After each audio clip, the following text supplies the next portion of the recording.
Hello students and welcome back to our channel Excellent Learning Point. तो बच्चों, आज की इस वीडियो में हम क्लास 10th का वर्कशीट नंबर 55 डिस्कस करने जा रहे हैं।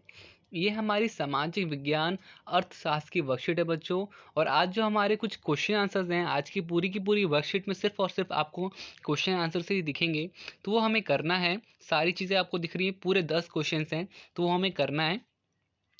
ये किस टॉपिक के ऊपर है बच्चों? तो ये हमारा मुद्रा एवं साख के ऊपर है। ठीक है, किसके ऊपर है? मुद्रा एवं साख। तो ये जो हमारा चैप्टर था, पार्ट था, ये हमने ऑलरेडी पढ़ रखा था और आज हमें इसके क्वेश्चन आंसर्स करने हैं। तो देखो क्या लिखा हुआ है। प्रश्न 1, मुद्रा के आधुनिक रूपों में कौन शामिल है? अब यहाँ पे कागज के नोट, सोने के सिक्के, चांदी के सिक्के या तांबे के सिक्के। तो बच्चों यहाँ पर आंसर क्या होगा? कागज के नोट, क्योंकि आधुनिक बोला जा रहा है। आधुनिक मतलब कि आज के समय का। तो आज के समय क्या चलता है बच्चों? कागज के नोट। आप क्या कोई सोने के सिक्के लेकर के कुछ खरीदते हो क्या, या फिर कुछ और करते हो क्या? चांदी के सिक्के या तांबे के सिक्के। तो ये सब क्या होता था बच्चों? पुराने जमाने में होता था कि लेन देन जो होती थी वो हम सोने के सिक्के देकर, चांदी के सिक्के देकर या तांबे के सिक्के देकर करते थे। आज के वक्त में क्या होता है बच्चों? कागज के नोट। तो हमारा पहला आंसर क्या होगा? कागज के नोट। अब बच्चों देखो, हमारा सेकंड क्वेश्चन क्या है।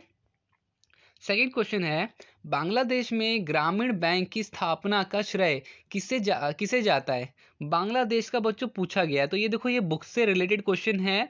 अगर आपने बुक में पढ़ा होगा तो आपको ये पता होगा कि ये ना ही अभिजीत बनर्जी ने किया है, ना ही डॉक्टर मनमोहन सिंह ने, ना ही अमर्त्य सेन ने। ये किसने किया है बच्चों?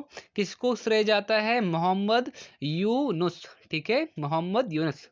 ये किसको जाता है बच्चों श्रेय? तो बांग्लादेश में ग्रामीण बैंक की स्थापना का श्रेय मोहम्मद यूनुस को जाता है। तो ये बच्चों, ये हो गया हमारा सेकंड का आंसर।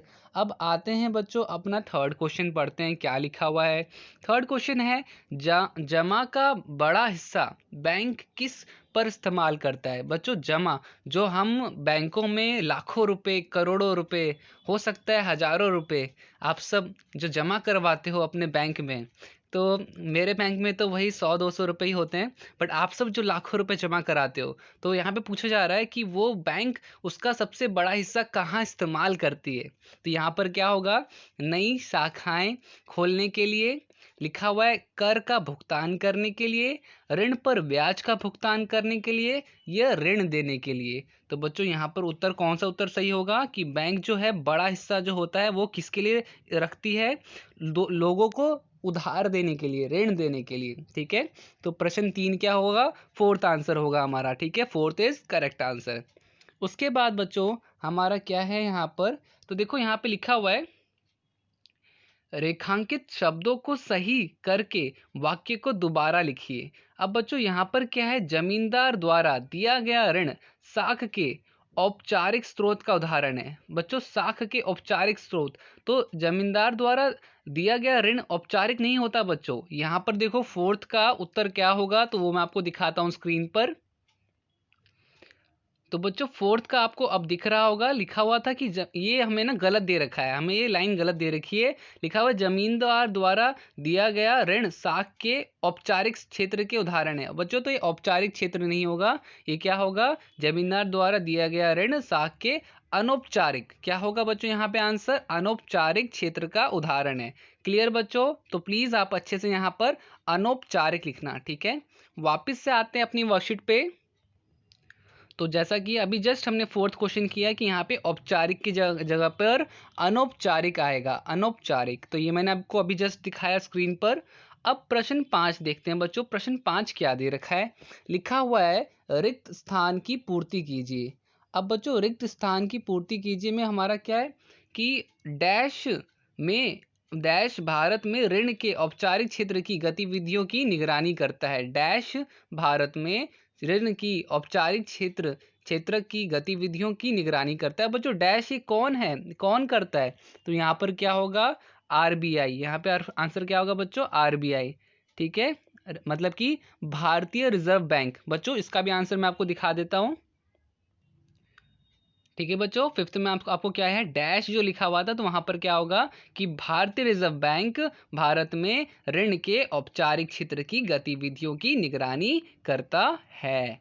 ठीक है। देखो मैंने वैसे तो पूरे आंसर्स बना रखे थे, बट मैं वर्कशीट में समझा रहा हूँ। आप चाहो तो यहाँ से भी, जैसे कि कागज के नोट हो गए पहले का आंसर, दूसरे का मोहम्मद यूनुस हो गया, फिर तीसरे का ऋण देने के लिए, ठीक है। इस तरह से चौथा, मैंने सारे आंसर दे रखे हैं, आप यहाँ से भी देख लीजिएगा, ठीक है। तो इस तरह से आप देख सकते हैं। मैं थोड़ा फास्टली नीचे स्क्रॉल डाउन कर रहा हूँ, आप स्लोली मतलब कि पॉज करके, वीडियो पॉज करके सारा क्वेश्चन आंसर्स कर लेना, ठीक है। हमने 5 क्वेश्चन अब तक कंप्लीट कर लिए। तो 5 क्वेश्चन कंप्लीट कर लिए। तो यहाँ पर बच्चों अगर वीडियो अच्छी लग रही है तो प्लीज़ वीडियो को लाइक, कमेंट, शेयर ज़रूर करना। और अगर आप चैनल पे नए हो तो चैनल को सब्सक्राइब और बेल आइकन ज़रूर प्रेस करना, ठीक है। वापस से कंटिन्यू करते हैं अपनी वर्कशीट। तो बच्चों अब इसके बाद हमारा आता है 6th क्वेश्चन। 6th क्वेश्चन क्या है? नीचे दिए गए प्रश्न में 2 प्राक कथन दिए गए हैं, संकल्पना स और दूसरा क, ठीक है बच्चों। दूसरा कारण क, कथनों को पढ़िए और सही विकल्प का चयन कीजिए। बच्चों आपको दो ना मतलब 2 बातें दे रखी हैं यहाँ पर, एक संकल्पना और एक कारण, ठीक है। तो कल्पना क्या है? संकल्पना यहाँ पर क्या है? Reserve bank of India Bharat सरकार की तरफ से मुद्रा जारी करता है। एक तो ये हो गया। कारण, भारत की मौद्रिक नीति के संदर्भ में रिजर्व बैंक भारत सरकार को अपनी राय प्रदान करता है। अब बच्चों यहाँ पर ये जो 2 बातें लिखी गई हैं, तो इसमें से कौन सा सही है, नहीं है? जैसे कि आपका ए लिखा हुआ है, सकल्पना स एक एवं कारण, मतलब कि दोनों ही सही है, एवं कारण, और आपका यहाँ पर संकल्पना की सही व्याख्या है। या बी बच्चों यहाँ पर, तो देखो मैं आपको पहले ही बता दूं कि यहाँ पर आपका आंसर कौन सा सही होगा। तो यहाँ पर आपका आंसर बी वाला सही होगा, ठीक है। कि यहाँ पर बी, संकल्पना स एक एवं कारण, ठीक है, और क दोनों ही सही हैं, परंतु कारण संकल्पना की सही व्याख्या नहीं है, ठीक है। तो इस तरह से आपका ये वाला स्टेटमेंट क्या होगा? सही होगा। संकल्पना वाली, ये वाली बी वाला आपका पोर्शन सही होगा, बाकी सारा गलत है, ठीक है। तो ये हो गया हमारा प्रश्न 6, ठीक है। अब देखो यहाँ पर लिखा है, रिक्त स्थान की पूर्ति कीजिए। चेक मुद्रा डैश रूप का उदाहरण है। अब बच्चों चेक मुद्रा कौन से रूप का उदाहरण है? कैसा है चेक मुद्रा? तो चेक मुद्रा आधुनिक, क्या लिखोगे आप यहाँ पर? आधुनिक, आधुनिक रूप, आधुनिक मुद्रा रूप का उदाहरण है, ठीक है। चेक मुद्रा के आधुनिक रूप का उदाहरण है, ठीक है। तो इस तरह से आप यहाँ पे आधुनिक लिख देना। वैसे मैं आपको दिखा देता हूँ वर्कशीट की सॉल्यूशन में।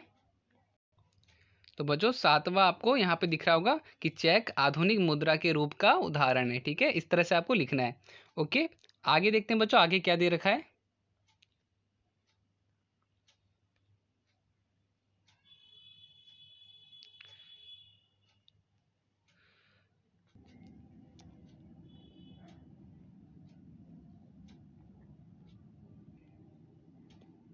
तो देखो यहाँ पर अब बोला जा रहा है, मान लीजिए कि आप प्राचीन समय में हैं, जब वस्तुओं को खरीदते व बेचते वक्त पैसे का लेन देन नहीं किया जाता था।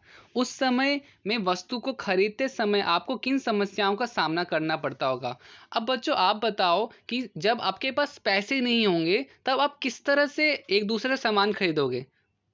मतलब कि सपोज आप सब्जी बेचते हो और सामने वाला दूध बेचता है। अब आपको दूध खरीदना होगा तो आप बोलोगे भाई दूध के बदले में आप मेरे से सब्जी ले लो, ठीक है। तो आपको ऐसे बंदे को ढूंढना पड़ेगा जिसकी आपको ज़रूरत है, और उसको भी आपकी ज़रूरत हो, कुछ इस तरह से, मतलब कि काफ़ी मुश्किल हो जाता है बच्चों। तो यहाँ पे किस तरह की समस्या? तो सबसे पहला तो वस्तु का मूल्य तय करने में परेशानी आएगी, ठीक है, कि उस वस्तु की कीमत क्या होनी चाहिए।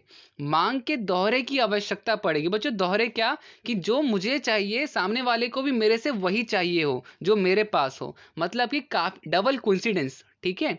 मांग के दोहरे की आवश्यकता पड़ेगी। और तीसरा, वस्तु को खरीदने और बेचने के समय ज़्यादा लगेगा, अधिक लगेगा। मतलब कि बच्चों अब मेरे को ढूंढना पड़ेगा ना कि किसको मेरी वाली चीज़ चाहिए और उसके पास मेरे को जो चाहिए वो भी हो, ठीक है। इस तरह के लोगों को मेरे को चाहिए होगा, ठीक है। तो ये हो गया हमारे पास प्रश्न 9 का उत्तर। अब बच्चों हम करते हैं 10वां क्या है? भारतीय यह जानना चाहती है कि क्यों भारत में रुपए के लिए भुगतान कोई अस्वीकार नहीं कर सकता। बच्चों यहाँ पर ऐसा क्यों होता है, तो आंसर लिखा हुआ है भारत में रुपए के लिए भुगतान को कोई अस्वीकार नहीं कर सकता, क्योंकि भारत में रुपए के मूल्य की गारंटी भारत सरकार देती है तथा भारत का हर निवासी कानूनी तौर पर बाध्य है कि वह रुपए के भुगतान स्वीकार करेगा। अगर ऐसा नहीं करता तो सजा का भी प्रावधान है। ठीक है, तो बच्चों ये कानूनी होता है जिस वजह से सबको उसको निभाना पड़ता है, और अगर कोई नहीं निभाएगा तो उसे सजा मिलेगी। तो ये हो गया हमारा बच्चों प्रश्न 10। और इसके बाद बच्चों हमारी खत्म होती है वर्कशीट। उम्मीद करता हूँ सारी चीज़ें आपको समझ में आई होंगी। अगर बच्चों वीडियो अच्छी लगी तो प्लीज़ लाइक कर देना, कमेंट कर देना, कमेंट करके बताना कैसी लगी। दोस्तों के साथ, फ्रेंड्स लोगों के साथ शेयर करना, और प्लीज़ सब्सक्राइब ज़रूर करना अगर आपने अभी तक नहीं किया। बेल आइकन को ज़रूर प्रेस करना ताकि आपको नोटिफिकेशंस और जो भी मैं न्यू वीडियो डालूँ तो आपको अपडेट्स मिलते रहें। ठीक है, तो आज की वीडियो में इतना ही, मिलते हैं नेक्स्ट वीडियो में। तब तक के लिए bye bye and take care.